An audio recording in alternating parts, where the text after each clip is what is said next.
Let's continue celebrating the Halloween. Way back when we were kids, we usually send these images in some houses, public stores, television, social media, and even as a design of a certain clothes. In fact, we've seen this so much that it doesn't scare us anymore. But now that we're going to study the anatomy of bone skull, you might discover new things and interesting facts about it. But to formally start this video, let me introduce myself first. Hello, good day! I am San Mark Tihanu Kalem, one of the reporters for today's Google Meet. And the topic that I am going to discuss right now is all about the anatomy of skull bone. But before anything else, I just wanted to say or to drop this question. What comes in your mind when you hear the word bone skull? I'd actually sent this question to some of our classmates days ago. Thankfully, the response and their answers to the questions are this. And according to Miss Prissy, Mika, every time daw na naririnig niya yung bone skull, yung word na kaagad na pumapasok sa isip niya is head. For Mr. Alfe, Miss Cafe, and for Miss Arino, bone skull is a person who is dead already and it is scary. While Miss Dumalaon, Miss Kabakang, and Mr. De Salva define bone skull as a bone that protects and supports the structures within. Well, all of your answers are correct. And if we're going to compile these answers, we can make our own definition of bone skull. And that is, it is kind of bone that can be found in the top of our body, and that is head. It is scary for some reason, but its importance is to protect, give structures, and to enclose body organs and body parts within our head region. And now, since we're done giving definition of bone skull, let's study it more comprehensively. Well, that is human nature. Para mas maging matalino ka, hindi dapat tayo nakokontento sa sapat lang. So okay, let's focus on the anterior view of bone skull. Take a look in the picture. As you can see, masasabi natin na yung structure ng skull ay parang iisa lang. Or ako lang ba? Judge me ha. When I was young kasi, nabivisualize ko yung skull as one bone, na buo. Really. Not until my teacher told me na we have 22 to 29 bones, single bones in our skull. Well, I am totally shocked back then. So going back to the discussion, as I've mentioned earlier, we have 22 to 29 single bones in our skull. At nasabi ko siyang isa lang because it is connected together by the fibrous joints called sutures. The skull is divided into two parts. And the first one is the brain case or the neurocranium. And from the picture na nakikita natin, we can conclude that the main function of this neurocranium is to enclose and to protect the brain. Imagine wala kita neurocranium. Siguro ko pag magawakit sa aton balay, tapos talalakit ma-expose sa sun sen pirala ka minuto dayon kit mahihimatay. Mauuntog lakit sintala sa pader dayon ta ma-realize na hindi pala niya ako mahal. So hindi pwede yung ganon. Hindi pwede yon. Neurocranium plays an important role in a human structures. Na once mauntog tayo sa pader at malakas yung impact nun sa ulo natin, it will cause a memory loss or amnesia na tinatawag natin. Neurocranium is composed of 8 bones. The frontal bone, the ethmoid bone, the sphenoid bone, 2 parietal bone, 2 temporal bone, and the last one is the occipital bone. Let's talk about the 8 bones of neurocranium. Let's start with frontal bone. So from the picture, we can notice that it is large and flat bone located in the forehead area. And its main function is to cup the brain and to rough off the orbits or yung eye socket na tinatawag natin. Next one is ethmoid bone. These are the structure of ethmoid bones according to its view. And the study says that ethmoid bone separates the nasal cavity from our brain. Next is sphenoid bone. Sphenoid bone is a kind of bone in our skull that looks like a butterfly wings. It is located in the middle and towards the front of our skull, just in front in the occipital bone. So our occipital bone is located in the lower back area of our head, so just in front. And one of the function of sphenoid bone is to hold our eyeballs. So imagine wala tayong sphenoid bone.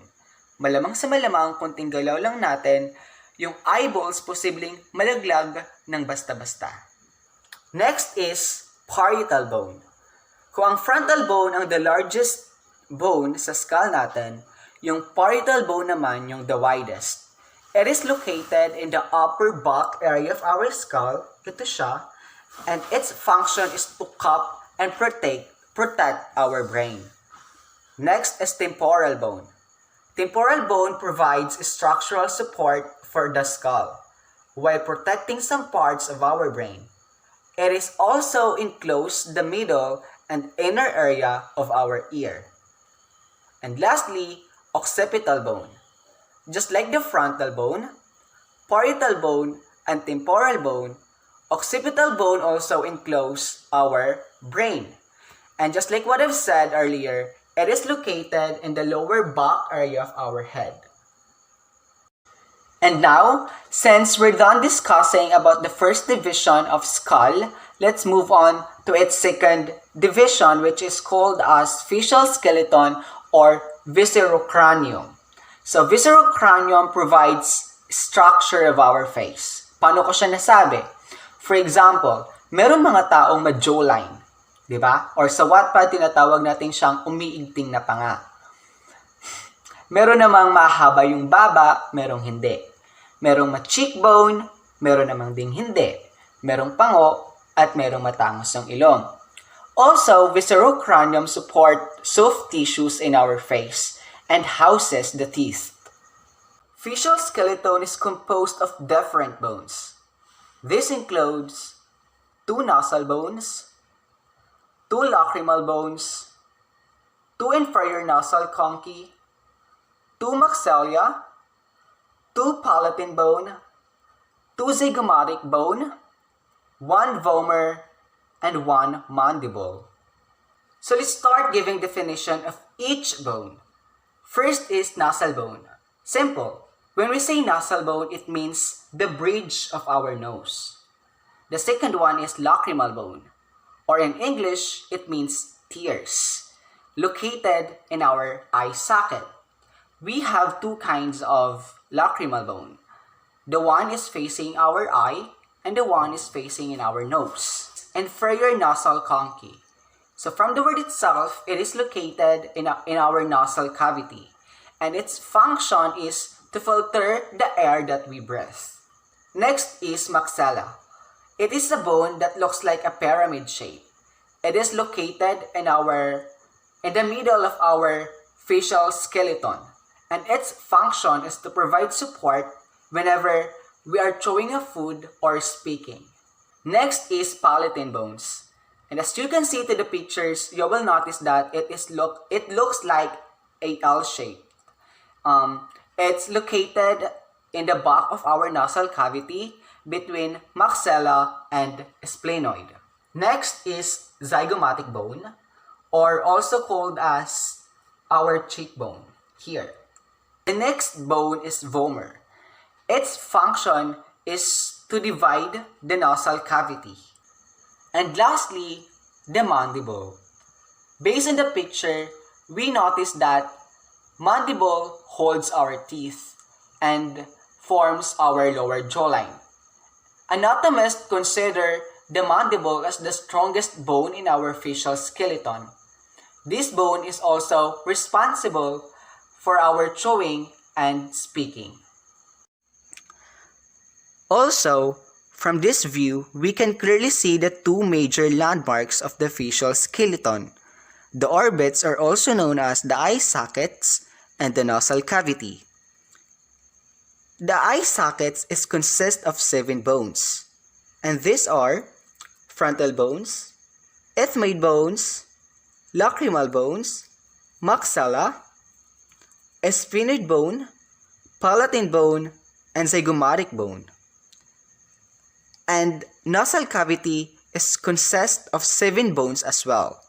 And these are frontal bone, nasal bone, ethmoid bone, vomer, sphenoid bone, palatine bone, and maxilla. In addition, we can also notice the 6 holes in the anterior view of our skull. Yes, holes. And these are called foramen if singular and foramina if plural. For your information, these holes plays an important role in human structure because through these holes, many blood vessels and nerves pass through. But most relevant foramina is located in the base of our skull. So however, the reporter of this topic hoping to further discuss about this. So again, I am San Marti Hanu Kalem, your reporter. Thank you.